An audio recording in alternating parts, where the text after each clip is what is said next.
வணக்கம் ஜோதிட நண்பர்களே. 2025 வருடத்தில் சனி வக்ர பலன்.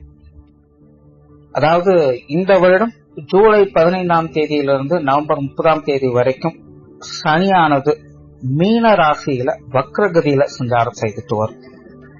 அதாவது வக்ரகதிங்கிறது அந்த ராசியிலிருந்து பின்னோக்கி செல்வது மாதிரியான ஒரு மாய தோற்றம் தான். பட் அந்த நிலைகளுக்குமே பாத்தீங்கன்னா எல்லா ராசிகளுக்குமே பலன்கள் அப்படிங்கிறது உண்டு. தவிர இந்த வருடம் இந்த வக்ர காலகட்டங்கள்ல பாத்தீங்கன்னா செப்டம்பர் மாதம் சூரிய கிரகணம் இருக்கு. இந்த கிரகணத்தினுடைய நிலைகளுமே பாத்தீங்கன்னா சனியினுடைய அமைப்பும் ஒரு பார்ஷியான நிலையில அமைஞ்சிருக்கும். தவிர மற்ற கிரகங்களும் பாத்தீங்கன்னா இந்த காலகட்டங்கள்ல சனிக்கு அப்படியே ஆப்போசிட்ல தான் டிராவல் பண்ணிட்டு வருவாங்க, குருவை தவிர்த்து. ஏன்னா குரு சனிக்கு 4ஆம் இடத்துல மிதுன ராசியில சஞ்சாரம் செய்துட்டு வராங்க. சோ பொதுவாக இந்த மாதிரியான கிரக நிலைகள் ஏற்படும் பொழுது பெரும்பாலும் எல்லா ராசிகளிலுமே கண்டிப்பாக மாற்றங்கள், ஏற்ற இறக்கங்கள் அப்படிங்கிறது இருந்தே தீரும். அதுவும் ஸ்பெசிபிக்கா சொல்லணும் அப்படின்னா நாரதர் கழகம் நன்மையில முடியும் அப்படிங்கிற மாதிரிதான் இந்த வக்ர காலகட்டமானது செயல்படும். கண்டிப்பா ஏறக்குறைய 5.5 மாத காலகட்டங்கள் இந்த வக்ர நிலை செயல்படுது அப்படின்னா முதல் 3 மாதங்கள் அப்படிங்கிறது நிறைய சங்கடங்கள், பிரச்சனைகள் அப்படிங்கிறது நிச்சயமாக இருந்தே தீரும். கடைசி 2.5 மாதங்கள் அப்படிங்கிறது அந்த பிரச்சனைகளுக்கு சொல்யூஷன் அப்படிங்கிறது கிடைக்கும். பொதுவாகவே கிரகங்கள் வக்ர நிலை பெறுது அப்படின்னா அந்த கிரகங்களுடைய நிலைகளுக்கு ஏற்ப பழைய பிரச்சனைகள் திரும்பி பார்க்க போகுது அப்படின்னு தான் அர்த்தம். அதாவது விட்டகுறை தொட்டகுறைங்கிற மாதிரி நிறைய விஷயங்கள் நடக்கும். இதுல பாசிட்டிவான விஷயங்களும் அடங்கும், நெகட்டிவான விஷயங்களும் அடங்கும். அதுலயும் ராசி நிலைகளுக்கு தகுந்த மாதிரியான மாற்றங்கள் அப்படிங்கிறது இருக்கும். பட் பொதுவான வகையில பாத்தீங்கன்னா சுப விசேஷங்கள் அப்படிங்கும் போது இந்த திருமண அமைப்புகள், தொழில், வேலை மற்றும் ஜீவனம் சம்பந்தப்பட்ட விஷயங்கள், வெளிநாடு தொடர்புடைய விஷயங்கள், பொருளாதார நிலைகள் வரக்கூடிய ஏற்ற இறக்கங்கள், உடல்நலம் சார்ந்த விஷயங்கள், இப்படி சுப விசேஷங்கள், சுபத்தன்மைகள்ல எடுத்துக்கலாம். அதுவே அசுப நிலைகள் அப்படின்னு பார்க்கும் பொழுது சண்டை சச்சரவுகள், கடன் சம்பந்தப்பட்ட விஷயங்கள், விரோதங்கள், உடல் பலவீனம், பிரிவுகள் போன்ற விஷயங்களையும் இது குறிக்கும். சோ இப்படி இது பாசிட்டிவான நிலைகளிலும் செயல்படும், நெகட்டிவான நிலைகளிலும் இது செயல்படும். அந்த வகையில உங்களுடைய ராசிக்கு என்ன மாதிரியான பலன்கள் கொடுக்கும் அப்படிங்கறத பத்தி தான் இந்த பதிவுல பார்க்க போறோம். தனுசு ராசி. தனுசு ராசிக்கு சனியானவர் ராசிக்கு 4ஆம் இடத்துல அடுத்த 5.5 மாத காலகட்டங்களுக்கு வக்ரகதியில சஞ்சாரம் செய்துட்டு வருவாங்க. தவிர ராசியின் அடிப்படையில சனியானவர் 2ஆம் இடத்திற்கும் 3ஆம் இடத்திற்கும் அதிபதியாக வரக்கூடியவங்க. பொதுவாக சனியை பொறுத்த வரைக்கும் தனுசு ராசிக்காரங்களுக்கு ஒரு சாதக பாதகமான நிலைகளை தான் வேலை செய்யும். அதாவது பிரச்சனையை கொடுக்கறதுனாலும் பெரிய லெவல்ல கொடுத்துரும், சந்தோஷத்தை கொடுக்கறதுனாலும் பெரிய லெவல்ல கொடுத்துரும்.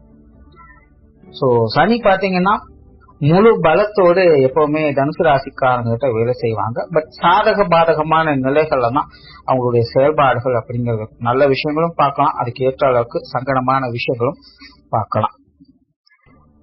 சனியினுடைய இந்த வக்ர காலகட்டத்தை பொறுத்த வரைக்கும் தனுசு ராசிக்காரங்களுக்கு கொஞ்சம் மந்தமான நிலைகள் அப்படிங்கிறது இருக்கும். எல்லாமே ஓகே தான், பட் எதுவாக இருந்தாலும் எடுத்தவங்க செயல்படாம எல்லாத்துலயுமே நிதானத்தையும் பொறுமையும் கடைபிடிக்க வேண்டியது அவசியமாக இருக்கும். 10 மணிக்குள்ள வேலையை முடிச்சிடலாம்னு நினைப்போம், ஆனா நேரம் இழுத்துக்கிட்டே போகும். இந்த நாள் இந்த இடத்துக்கு போகலாம் அப்படின்னு நினைப்போம், ஆனா போக முடியாதபடி ஏதோ ஒரு தடைகள் ஏற்பட்டுடும். இந்த அன்னைக்கு உங்ககிட்ட தேடி வரும், உங்க வீட்டுக்கு வரும் அப்படின்னு சொல்லி இருப்பாங்க, ஆனா நம்ம எதிர்பார்த்துட்டு இருப்போம், அவங்க வரமாட்டாங்க. எல்லாமே பாத்தீங்கன்னா ஒரு காலம் கடந்த நிலைகள்ல தான் செயல்பட்டு வரும். சோ அதற்கேற்ற அளவுக்கு பொறுமை, நிதானம் அப்படிங்கிறது இந்த வக்ர காலகட்டங்கள்ல அதிகமாகவே தேவைப்படும். அதே போல தனுசு ராசிக்காரங்களுக்கு இந்த உடல்நலம் சார்ந்த விஷயங்கள் இந்த காலகட்டங்கள்ல கொஞ்சம் கட்டுக்குள்ள வர ஆரம்பிக்கும். அதுவும் குறிப்பாக இப்ப சமீப காலங்கள்ல இந்த உடல்நலம் சார்ந்த விஷயங்கள், சங்கடங்கள் அதிகமாக இருக்கு.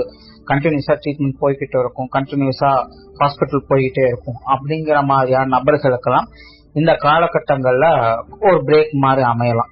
இந்த உடல்நலம் சார்ந்த விஷயங்கள்ல முன்னேற்றங்கள் அப்படிங்கிறது உண்டாகும். இல்லங்கள்ல சுப விசேஷங்கள், சுப காரியங்களுடைய சூழ்நிலைகளை பார்க்க முடியும். குறிப்பாக இந்த திருமண அமைப்புகள், புத்திர பாக்கிய அமைப்புகள், அதுலயும் மெயினா பாத்தீங்கன்னா தனுசு ராசிக்காரங்களுக்கும் வேலை செய்யும், அவங்களுடைய உடன்பிறப்புகளுக்கும் இந்த விஷயங்கள் வேலை செய்யும், அவங்களுடைய குழந்தைகளுக்கும் பேரன் பேத்திகள் போன்றவர்களுக்கும் இந்த நிலைகள் முழுமையாக வேலை செய்யும். சோ உங்களுடைய இல்லத்தாரை சார்ந்தவங்களுக்கும் பாத்தீங்கன்னா இந்த சுப விசேஷங்கள், இந்த சுப காரியங்களுடைய தன்மைகள் அப்படிங்கிறது சாதகமாக இருக்கும். திருமண அமைப்புகள், புத்திர பாக்கிய அமைப்புகள், குழந்தைகளுக்கான சுப விசேஷங்கள், சுப காரியங்கள், இந்த மாதிரியான விஷயங்கள்லாம் இந்த காலகட்டங்கள்ல எதிர்பார்க்கலாம். அதே போல அவங்களுடைய விஷயங்கள், காரியங்கள்ல சில எதிர்பாராத நன்மைகள் அப்படிங்கிறது. ஏன்னா பொதுவாக இப்போ சமீபகாலமாக தனுசு ராசிக்காரங்களுக்கு இந்த உடன்பிறப்புகள் வகையில, குழந்தைகள் வகையில இதெல்லாமே பாத்தீங்கன்னா கொஞ்சம் மன வருத்தத்தோடும் சங்கடங்களோடும் தான் போய்கிட்டு இருக்கும். சோ அந்த மாதிரியான நிலைகள்லாம் பாத்தீங்கன்னா ஓரளவுக்கு கொஞ்சம் கட்டுக்குள்ள வர ஆரம்பிக்கும். பிரச்சனை பண்ணணும்னு நினைக்கிறவங்க கூட இந்த காலகட்டங்கள்ல கொஞ்சம் ஒதுங்கி போக ஆரம்பிப்பாங்க. பொது விஷயங்கள் மற்றும் பொது காரியங்கள்ல சில சாதகமான அமைப்புகளை எதிர்பார்க்கலாம். வெளி இடங்கள்ல உங்களுக்கான மதிப்பு மரியாதைகள் அப்படிங்கிற இந்த காலகட்டங்கள்ல கொஞ்சம் சாதகமாகவே இருக்கும். ஆன்மீக ரீதியான விஷயங்கள்ல ஈடுபாடுகள் அதிகரிக்கும். அது சார்ந்த விஷயங்கள்ல அலைச்சலும் டென்ஷனும் கண்டிப்பாக இருக்கும். சாமியை கும்பிட்டோமா நிம்மதியா இருப்போமா அப்படிங்கிற மாதிரி இருக்க முடியாது. ஆன்மீகத்துல, ஆன்மீக சமாச்சாரங்கள்ல ஈடுபாடுகளும் ஒரு பக்கம் போயிட்டு தான் இருக்கும், விட்டு விலகவும் முடியாது. பட் அதே நேரம் அது சார்ந்த விஷயங்கள் கொஞ்சம் தேவையில்லாத அலைச்சலும் சங்கடத்தையும் கொடுத்துக்கிட்டு தான் இருக்கும். அதிலும் குறிப்பாக இந்த பொது சம்பந்தப்பட்ட விஷயங்கள்னு வரும்பொழுது அந்த விஷயங்கள்லாம் கொஞ்சம் டென்ஷனை அதிகம் ஏற்படுத்திக்கிட்டு தான் இருக்கும். உடல்நலம் சார்ந்த விஷயங்கள்ல இந்த காலகட்டங்கள்ல கொஞ்சம் கவனம் தேவைப்படும். அது ஏற்கனவே ப்ராப்ளம் இருக்கு, ட்ரீட்மெண்ட்ல இருக்கும் அப்படிங்கறதுக்கு இந்த காலகட்டங்கள் ஓரளவுக்கு நல்லபடியா இருக்கும். பட் சிலருக்கு சில புதிய சங்கடங்கள் அப்படிங்கறது ஏற்படலாம். பட் பெருசா பாதிக்காது. சின்ன சின்ன எதிர்பாராத விஷயங்கள், அட எனக்கு இப்படி நடக்கும் நான் நினைக்கல அப்படிங்கிற மாதிரியான சின்ன சின்ன சங்கடங்கள் உடல்நல விஷயங்கள்ல அவங்களுக்கு பாதிக்கும். குடும்ப விஷயங்கள், காரியங்கள், ஈடுபாடுகள் இருக்கும். குடும்ப தேவைகளை பூர்த்தி செய்துட்டும் வருவீங்க.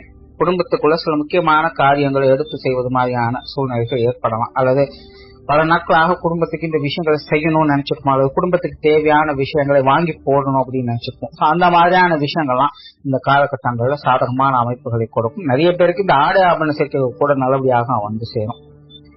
இந்த உணவு சம்பந்தப்பட்ட விஷயங்கள்ல இன்ட்ரெஸ்ட் அதிகரிக்கும். உணவு பிரியர்களாகவே பெரும்பாலும் இருப்பாங்க. நாக்கு சுவை அதிகம் கேட்கும். அந்த விஷயங்களும் கொஞ்சம் கவனம் எடுத்துக்கங்க. ஏன்னா இன்னைக்கு காலகட்டம் அப்படி இருக்கு, எல்லாருக்குமே ஏதோ ஒரு மெடிக்கல் டென்ஷன் அப்படிங்கிறது இருந்துகிட்டு தான் இருக்கு. சோ நாக்கு சுவை அதிகரிக்கிறதுல பிரச்சனை கிடையாது. பட் இன்னத்த சூழ்நிலையில இந்த மாதிரியான விஷயங்கள்லாம் கொஞ்சம் கவனிக்க வேண்டியதாகத்தான் இருக்கு. அந்த சொத்து சுகங்கள் மற்றும் வாகன ரீதியான விஷயங்கள் வந்த சங்கடங்கள், அலைச்சல்கள் எல்லாமே கொஞ்சம் மாற ஆரம்பிக்கும். நிறைய பேர் லோன் போட்டு சில விஷயங்கள்லாம் செய்யலாம் அப்படின்னு நினைச்சிருப்பீங்க. அந்த மாதிரியான விஷயங்கள், காரியங்களும் இந்த டைம்ல உங்களுக்கு நல்லபடியாக வந்து சேரும். பூர்வீக விஷயங்களை மட்டும் கொஞ்சம் கவனம், நிதானமும் தேவை. தொழில், வேலை, உத்தியோகம் சார்ந்த விஷயங்கள் அளவான நிலைகள் தான் இருக்கும். தடைபட்டு வந்த விஷயங்கள், காரியங்கள் துரிதமாக செயல்பட ஆரம்பிக்கும். நிறைய பேருக்கு புது புது ஐடியாஸ் எல்லாம் கிடைச்சிருக்கும். பட் செய்யலாமா வேண்டாமா அப்படிங்கிற ஒரு தயக்கங்கள் இருந்திருக்கும். சோ அந்த மாதிரியான காரியங்கள்லாம் இந்த காலகட்டங்கள்ல செய்ய ஆரம்பிப்பாங்க. சிலருக்கு வேலை மாற்றங்கள் என்பது ஏற்படலாம். பொருளாதார நிலைகள்ல கொஞ்சம் சுணக்க நிலை அப்படிங்கிறது இருக்கத்தான் செய்யும். அதாவது செலவுகள் எந்த அளவுக்கு இருக்கோ அந்த அளவுக்கு வரவுகளும் இருந்துகிட்டு தான் இருக்கும். இருந்தாலுமே சேமிக்க முடியல அப்படிங்கிற ஒரு மனக்குறை இருக்கும். இப்போ 10 ரூபா சம்பாதிச்சாலும் 11 ரூபா செலவு ரெடியா தான் இருக்கும் அப்படிங்கிற மாதிரி தான் இந்த பொருளாதார நிலைகள் இருக்கும். சோ வரவு செலவு சார்ந்த விஷயங்கள கொஞ்சம் கவனம் எடுத்துக்கோங்க. இந்த கடன் சார்ந்த விஷயங்கள் இந்த காலகட்டங்களில் ஓரளவுக்கு கொடுக்கல் வாங்க விஷயங்கள்லாம் சமாளிக்கக்கூடிய நிலைகள் தான் இருக்கும். வெளியூர் மற்றும் வெளிநாடு சம்பந்தப்பட்ட விஷயங்கள் அளவான நிலைகள் தான் செயல்படும். பெரும்பாலும் இது சார்ந்த விஷயங்களை சின்ன சின்ன தடை தாமதங்களும் இருக்கலாம். விஷயங்கள்லாம் பிளான் பண்ணது ஒரு மாதிரி இருக்கும், இப்போ நடந்துட்டு இருக்கிறது ஒரு மாதிரி இருக்கும். இந்த வெளியூர் மற்றும் வெளிநாடு சம்பந்தப்பட்ட விஷயங்கள்லாம் கொஞ்சம் உங்களுடைய கண்ட்ரோல வச்சுக்கிறது நல்லது. கேர்லெஸ்ஸா விட்டுட வேண்டாம், அப்பப்போ கவனிச்சுக்கோங்க. பெற்றோர்கள் சம்பந்தப்பட்ட விஷயங்கள் இந்த காலகட்டங்கள்ல கொஞ்சம் அலைச்சலை ஏற்படுத்தலாம். இவங்க வகையிலும் கொஞ்சம் கவனம் எடுத்துக்கோங்க. அவங்க வகையில தேவையில்லாத டென்ஷன்கள், விரயங்கள் போன்ற விஷயங்கள் கூட இருந்துகிட்டு இருக்கும். அதாவது அவங்க முழுமையாக புரிஞ்சுக்க முடியாது, அவங்களாலையும் ஒரு நிலையில இருந்து செயல்பட முடியாது. கொஞ்சம் மாறி மாறி எல்லா விஷயங்களும் செயல்பட்டு இருப்பாங்க. சோ இந்த மாதிரியான விஷயங்கள்லாம் பாத்தீங்கன்னா தனிப்பட்ட முறையில உங்களுக்கு கொஞ்சம் டென்ஷனையும் அலைச்சலையும் ஏற்படுத்திட்டு இருக்கும். சோ பெற்றோர்கள் வகையில கொஞ்சம் நிதானித்து இருக்கிறது நல்லது. குறிப்பா இந்த காலகட்டங்களில் பெற்றோர்கள் உடல்நல விஷயங்களும் கொஞ்சம் கவனம் எடுத்துக்கோங்க. சோ ஓவராலா சனியுடைய வக்ர காலகட்டம் என்பது தனுசு ராசிக்கு பொறுத்த வரைக்கும் அலைச்சல்கள் அதிகமாக இருக்கும். ஆனா பெரிய அளவில் நெகட்டிவான விஷயங்கள் எதுவும் இருக்காது. ஆகையினால நிதானித்து சிந்தித்து செயல்பட்டு ஒரு ஆதாயங்களை பெற்று வருவீங்க. நன்றி, வணக்கம், வாழ்க வளமுடன்.